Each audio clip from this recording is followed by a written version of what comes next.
सिद्धार्थनगर जिले में आयोजित 25वें मंडल बेसिक बाल क्रीड़ा एवं शिक्षक समारोह का उद्घाटन बेसिक शिक्षा मंत्री सतीश द्विवेदी ने किया। आपको बता दें कि 20 दिसंबर से 22 दिसंबर तक जिला मुख्यालय के स्टेडियम में आयोजित इस खेल प्रतियोगिता में बस्ती मंडल में आने वाले बस्ती, सिद्धार्थनगर, संत कबीर नगर जिले के प्राइमरी स्कूलों के बच्चे प्रतिभाग कर रहे हैं। इस मंडलीय बेसिक शिक्षा बाल आपको बता दें कि बेसिक शिक्षा बाल क्रीड़ा प्रतियोगिता में दौड़, कबड्डी, वॉलीबॉल, बैडमिंटन, खो-खो सहित विभिन्न खेलों का आयोजन किया जा रहा है।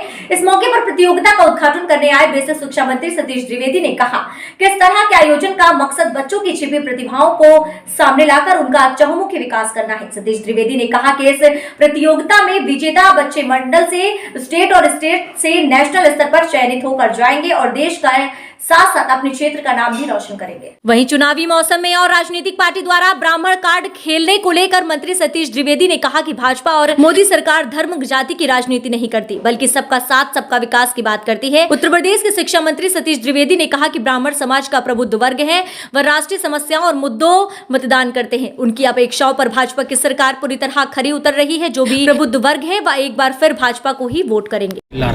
और अभी कुछ नेताओं का बयान आया कि हम सबसे ज्यादा टिकट देने जा रहे हैं, क्या बीजेपी में भी यही स्थिति हो सकती है? देखिए, भारतीय जनता पार्टी तो हमारे सर्वोच्च नेता आदरणीय नरेंद्र मोदी जी हमेशा कहते हैं सबका साथ, सबका विकास, सबका विश्वास। तो भाजपा तो उसी मूल मंत्र को लेकर के काम कर रही है।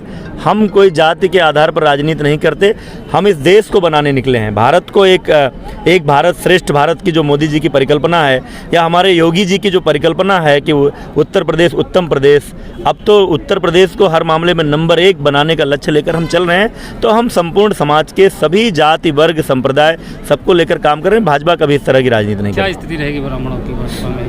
ब्राह्मण हमेशा से, देखिए, ब्राह्मण समाज का एक प्रबुद्ध वर्ग है। वो राष्ट्रीय मुद्दों पर मतदान करता है। वो जो समस्याओं का समाधान करती है सरकार, उसके पक्ष में मतदान करता है। उसने धारा 370 को हटाने के लिए मतदान किया था। उसने भगवान राम की जन्मभूमि पर मंदिर के निर्माण के लिए मतदान किया था। उसने काशी विश्वनाथ की भव्यता के लिए मतदान किया था। उसने अच्छी कानून व्यवस्था, बिजली, सड़क, शिक्षा, स्वास्थ्य, इसके लिए मतदान किया था। और उसकी अपेक्षाओं पर हम खरा उतर रहे हैं। पूरे देश के करोड़ों लोगों को मोदी जी ने फ्री वैक्सीनेशन उपलब्ध कराया, कोरोना की महामारी से बचाया। तो तमाम गरीब लोगों को महीनों से निःशुल्क अनाज दे रहे हैं। तो जो प्रबुद्ध वर्ग है, वो चाहे ब्राह्मण हो, चाहे समाज का कोई भी पढ़ा लिखा वर्ग हो, प्रबुद्ध वर्ग हो, वो सरकार के कामों को देख रहा है, उस आधार पर हमारे साथ खड़ा है।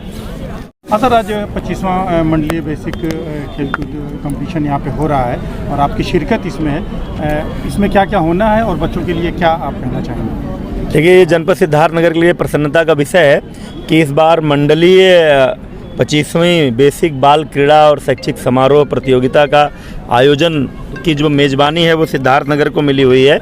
तो इस नाते आज यहाँ इस कार्यक्रम का उद्घाटन करने के लिए मैं आया हुआ था। मुझे बहुत प्रसन्नता हुई है। हमारे बस्ती मंडल के तीनों जनपद के बच्चे, बस्ती, सिद्धार्थनगर और संत कबीर नगर के, खेलों में अच्छा प्रदर्शन कर रहे हैं, विभिन्न सांस्कृतिक गतिविधियों में प्रदर्शन कर रहे हैं। उन बच्चों का उत्साहवर्धन करने के लिए, उनको आशीर्वाद देने के लिए, और वो कैसी उनकी क्षमता है, कैसी प्रतिभा है, क्या कुछ और किए जाने की ज़रूरत है, उसको स्वयं देखने के लिए आज मैं भी इस उद्घाटन समारोह में आया हुआ था। तो सर, ये मतलब जैसे जो लोग भी इसमें सेलेक्ट होते हैं, मान लीजिए मंडल स्तर पर एक बच्ची सेलेक्ट हुई, वो और आगे बढ़े, इसको लेकर के? हाँ, अभी तो ये प्रतियोगिता आगे तक चलेगी। सभी मंडलों से विभिन्न खेलों में जो विजयी प्रतिभागी होंगे वो जाएंगे। इनकी जोनल प्रतियोगिता भी होगी कई मंडलों का मिला करके, फिर प्रदेश स्तर पर होता है, और वहाँ से जो चुनकर जाते हैं वो कई राष्ट्रीय प्रतियोगिताओं में भाग लेते हैं। तो एक गांव, गरीब मजदूर किसान के बच्चे जिन सरकारी स्कूलों में पढ़ते हैं, उनके लिए एक बड़ा मंच है अपनी प्रतिभा को प्रदेश और राष्ट्रीय स्तर पर प्रदर्शित करने का। दूसरी बात आती है